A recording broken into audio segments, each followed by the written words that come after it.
On July the 15th, 2008, Ronaldinho sealed a €21 million move from Barcelona to AC Milan. Another big money transfer for the former World Player of the Year, but this time the Brazilian was at a crossroads in his career. After so much time playing in Spain, I decided I needed a change. I settled upon Milan because the club has one of the best setups in the world. Some really great players, and they're one of the best teams in the world too. His game's changed, but Ronaldinho's still young. He needs to be loved again. The fans abandoned him. So has the world seen the best of Ronaldinho? He's certainly won everything there is to win for club and country, but the old inspiration isn't there. Does the once brilliant Brazilian have the desire to prove himself once again?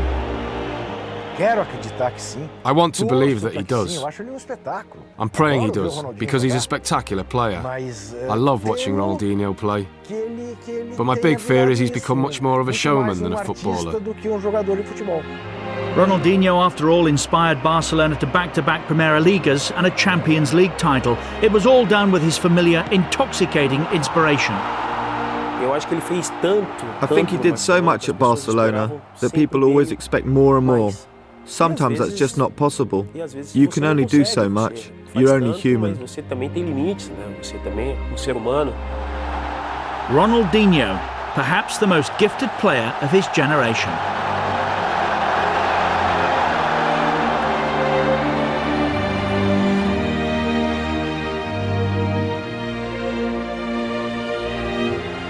Between 2004 and 2006, Ronaldinho redefined football.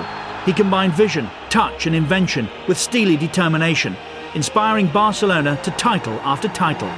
It was a joy to watch him, and he was one of the guys that made the public came to the stadium. It looked like he was always happy and content on the pitch, and the only thing he wanted to do was play his game.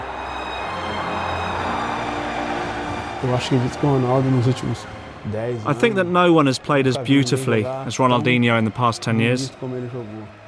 He was able to achieve those big wins, leading Barcelona to the Spanish title, helping them win the Champions League. He was able to give them that most important element, but at the same time, he'd always do it with a smile on his face.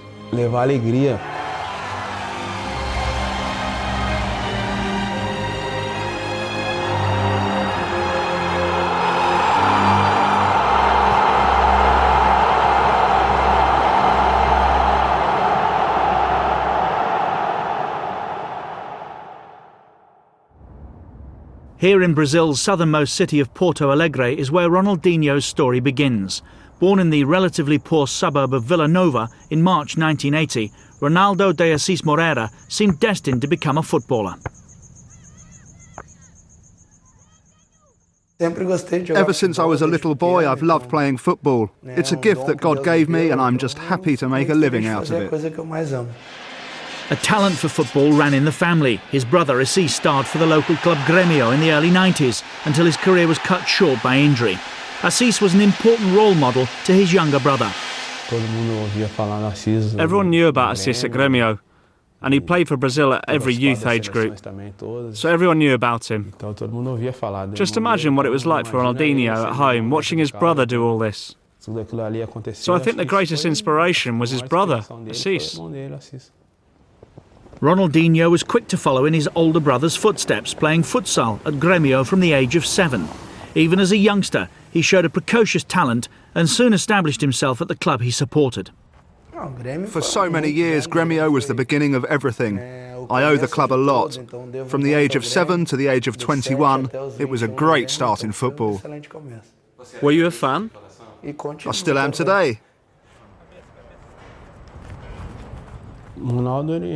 What he does today, he was doing back then at the age of 12 or 13. Everyone at Grêmio and in the south of Brazil knew that Ronaldinho was going to be a great, great player. As well as his brother, the young Ronaldinho had another hero, Rivellino, one of Brazil's stars of the 70s. I'd always watch loads of videos of him, and I'd imagine myself being Rivellino. And then I wanted to be left-footed too, like Rivellino, and then Maradona. And my brother as well. practically all my heroes were left-footed. Rivellino was, and still is, one of my biggest football heroes. For all the tricks and flicks he learned from watching his heroes, Ronaldinho was no stranger to hard work. If he could play after training had finished, then he would. We'd leave and go to Restinga, where I lived, and then play football again. His life has always been about football. Having won the Under-17 World Cup with Brazil in 1997, Ronaldinho returned to Grêmio, ready for first-team action. The teenager was an instant hit with the fans. Despite his skinny frame, he adapted to the tough regional championship well and impressed the supporters with his eye for goal and an extraordinary touch.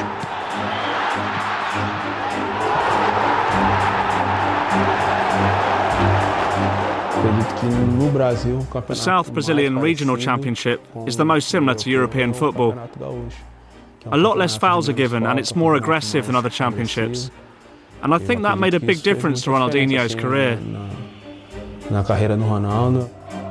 Like many great players, Ronaldinho produced his best performances in the biggest games. Grêmio's bitter rivals were Internacional, and Ronaldinho always excelled against them, so much so that the nation took notice.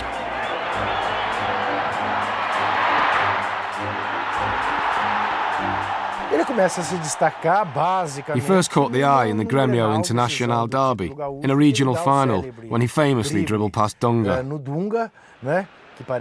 And it seems, even to this day, Dunga hasn't forgiven him. And that's when everyone said, "My God, who is this kid? What a confident kid to do that to the '94 World Cup winning captain."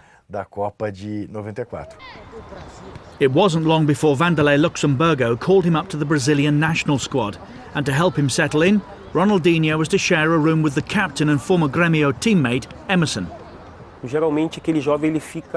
Generally, a young player's a little shy or afraid of speaking to anyone. And I think I helped him feel at home, especially as I was also from the south of Brazil and had played for the same club. He took to international football easily enough though, and he looked every inch a Brazil player when he scored in 1999 against Venezuela in the Copa America.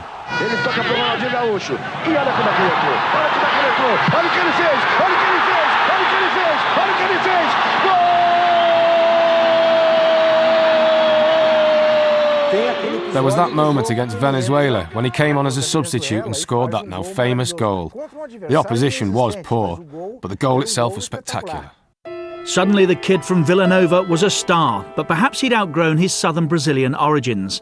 When Paris Saint-Germain expressed an interest, Ronaldinho had to go. I think Ronaldinho is the greatest player to come out of Rio Grande do Sul, and one of the greatest in Brazil. However, I think the region hasn't recognised that fact. The fans turned on their hero though when they learned he'd signed for PSG on a free transfer, taking advantage of the Bosman law. The love affair between Ronaldinho and his hometown club was over. That was more of a fans thing. He was labelled a mercenary because Grêmio did not receive a transfer fee. Because in Brazil we don't have a Bosman law, and in Europe they do. Ronaldinho didn't hurt anyone. He didn't rob anyone. He didn't take money from anyone. He did everything within the laws of the game. These days it happens all the time and no one gets upset about it.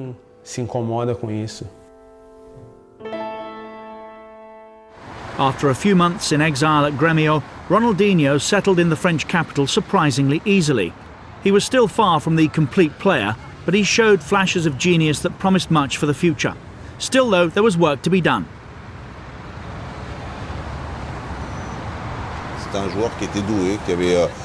He needed to work to progress. In the first year he understood this, and in his own mind he really tried. He had that genius. He had an incisive gift on the field. And we, the coaching staff and the fans, were helping him to become even better.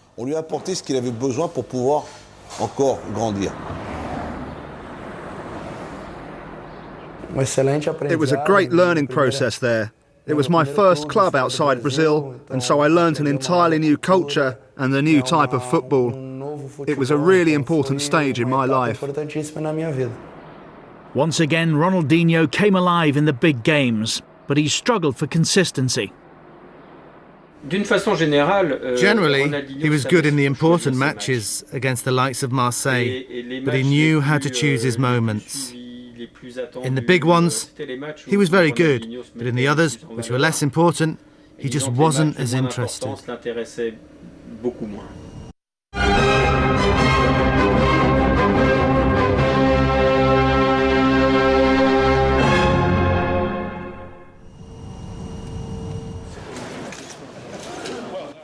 As the 4 times world champions travelled to the 2002 World Cup in Japan and Korea, the pressure wasn't as intense as it might have been. I think we left the country with little faith in us, especially from the point of view of the press and also the fans. We hadn't done well in qualification, but we were always confident and were able to prove people wrong. Without the pressure of being tournament favourites, Brazil were able to express themselves. Ronaldinho played alongside Ronaldo and Rivaldo in an attacking trio, and the youngster blossomed in such celebrated company.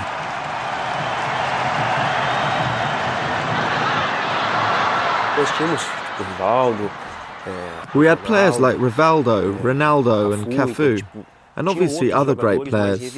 And I think that helped Ronaldinho, because although it didn't take all the responsibility off his shoulders, he could at least share it with the others.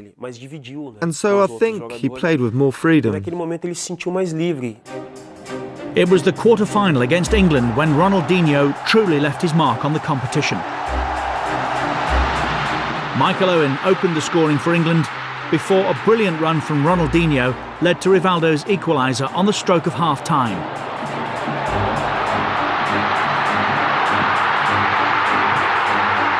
Then 5 minutes into the second half, a stroke of genius from the 22-year-old.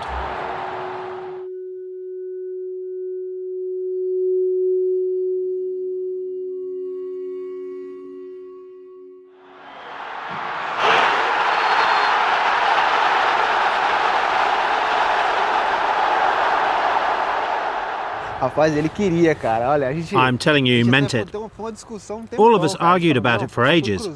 We were saying, no, it must have been a cross. But before he took that free kick, he turned around. And I think he said to Belletti, keep your eye on the goalkeeper. He'll come off his line. He definitely was shooting. He couldn't have hit it so perfectly if he hadn't been. It was a delicate moment, and that's when Ronaldinho's star shone for us. That's why these guys are geniuses, capable of something special, and we're born to play football. And they had these fortunate moments too. I was fortunate enough to score that fantastic goal and help Brazil win the World Cup. Despite later getting sent off for a foul, Ronaldinho's goal had restored belief to a shaky Brazilian side. Admittedly, he was stupid getting sent off against England, but then he did score that ridiculous goal. And that was in a game where the whole country thought we'd lose, because we thought England were better than Brazil.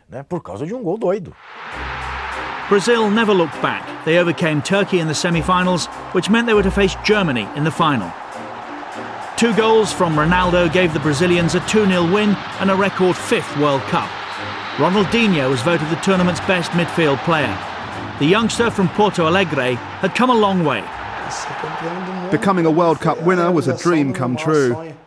As soon as I started playing football, I'd imagine myself in a Grêmio shirt and then in a Brazil one. And then I'd picture myself winning the World Cup with Brazil, so it really was a dream come true.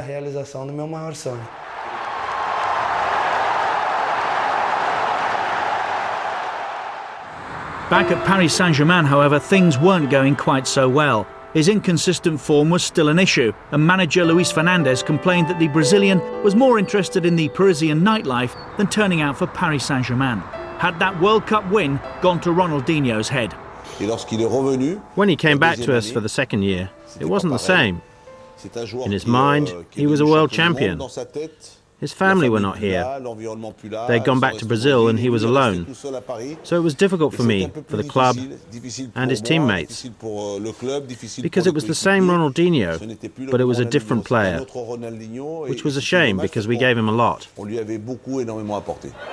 It was time to move on. Europe's top clubs queued up for Ronaldinho's signature in 2003, and eventually he decided that his future lay in Spain with Barcelona. Ronaldinho was to be the star who would revitalise the Catalan giants. He came at a moment that few people believed in the possibilities of Barca, and he gave the people the way to hope and believe in a new team to win important things. His impact was immediate. I think it was a case of either, here, I show what I can do and gain the respect of the whole world, or just stay and be a millionaire. Like another Denilson, someone good at the circus, a trickster, but not a footballer. The tricks were no longer for show. Ronaldinho was becoming a decisive player, scoring crucial goals at crucial moments. I must say he's one of the few players I saw in my life that made the difference and that could make the difference and did it in a very natural way. Under the management of Dutch legend Frank Rijkaard, Barcelona became unstoppable. And in Ronaldinho they had the symbol of Rijkaard's attacking football philosophy. In just his second season, he helped Barca to their first league title in 6 years. It was the culmination of all my hard work. I managed to win virtually everything there is to win in football there. It's a period in my life that I'll never forget. What he combined was pace and technically very, very skillful. He was able to control the ball and at the same time leave 1 or 2 or 3 opponents behind and do wonderful things. It's difficult talking about myself, but I like to dribble with the ball to create chances. I always think of myself as a very creative player. I don't have to talk about the things he can do with a ball. He's got incredible vision. He picks out his pass before the ball has even reached him. I know very few players who can do that.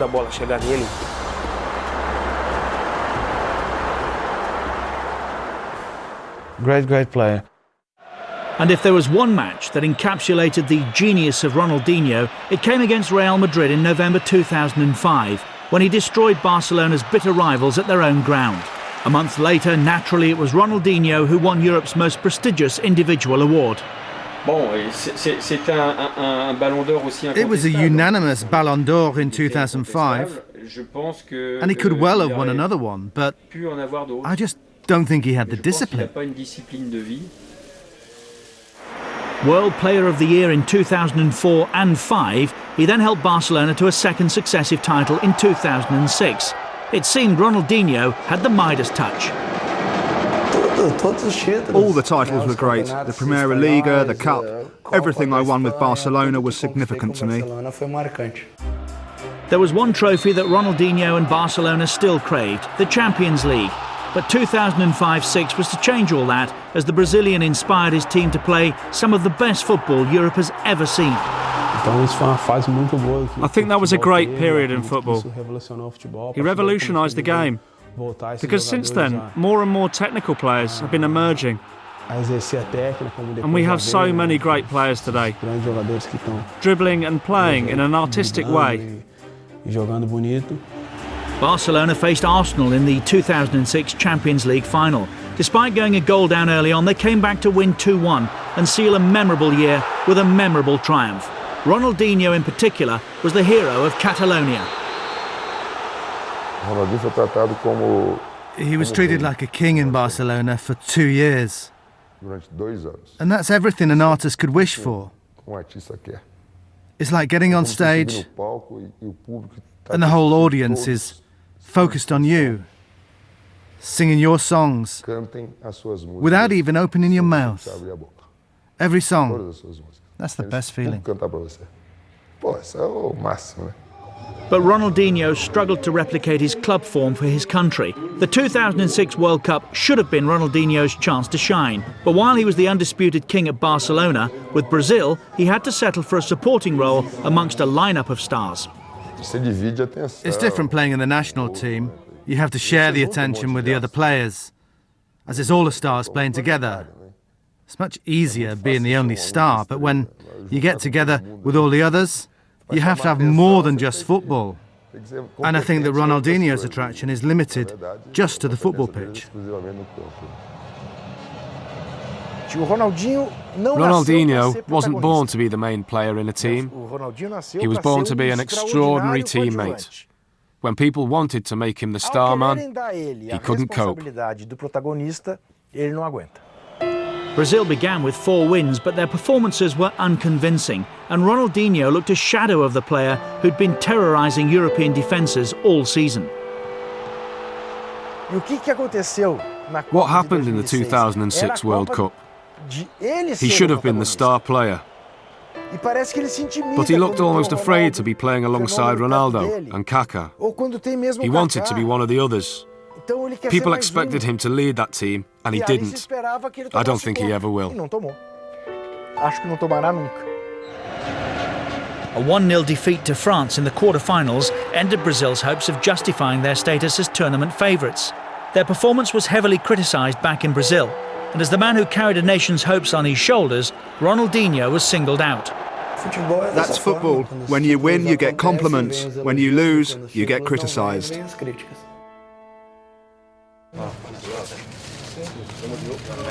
Back at Barcelona, Ronaldinho, the superstar footballer, suddenly appeared far less invincible, more human. Not for the first time in his career, his levels of desire and motivation were called into question. He was great in the first year, the second too. But in the third and fourth years, it was the same story as in Paris. Rijkaard couldn't get him to play. Frank Rijkaard had the same problem as I had in Paris with Ronaldinho. You can't always say it's my fault or Rijkaard's fault. Overall, I didn't have too many problems with Ronaldinho because he was a great guy, worked really well, and had a good relationship with his teammates. Only the last seasons, it was getting downwards, and he performed less. Ronaldinho was still a hugely marketable figure, but perhaps he'd begun to embrace that celebrity culture a little too much, and many feared that his lifestyle was not helping his football. This is what I'm talking about when I say he's become like a pop star or a marketing tool. He's thinking more about the adverts he does, thinking, I need to do what I do in the adverts on the pitch. It's confusing. You end up confusing the two roles. With a new generation coming through at Barcelona, Ronaldinho found himself increasingly isolated and sometimes even on the sidelines. It became obvious that he needed a fresh challenge to revive his career. The only thing that surprised me once in a while is when he didn't have quite his day, his level could drop enormously, and if you think about that, you can say immediately that he is really a very sensitive guy. I think that's important for some guys, that they feel that they are loved and liked and appreciated. The sort of adulation he received doesn't last for very long. Ronaldinho had it for about 2 years. Now he's in that needy phase. He lost the love, so he lost everything. That's the passion that he's trying to evoke once more at Milan. It's been a promising start to his career in Italy, and who knows, Ronaldinho may be able to reach the top once again. We're already seeing the Ronaldinho that we're used to seeing. The Ronaldinho who does his dribbles or impossible tricks. And I do believe he'll get back to that level. His performances with Milan led to a recall to the Brazilian side too. Now a veteran of the national side, it's hoped his enthusiasm for the game can rub off on Brazil's latest generation of talented players. I think there are a few players out there who love playing football quite like he does. He enjoys it more than anyone. He wants to play again and again. The guy just loves football. It's this passion for the game combined with his extraordinary ability that makes every fan the world over hope to see him recapture that form of his Barcelona days. Ronaldinho, a troubled genius perhaps, but still the greatest Brazilian player of his generation.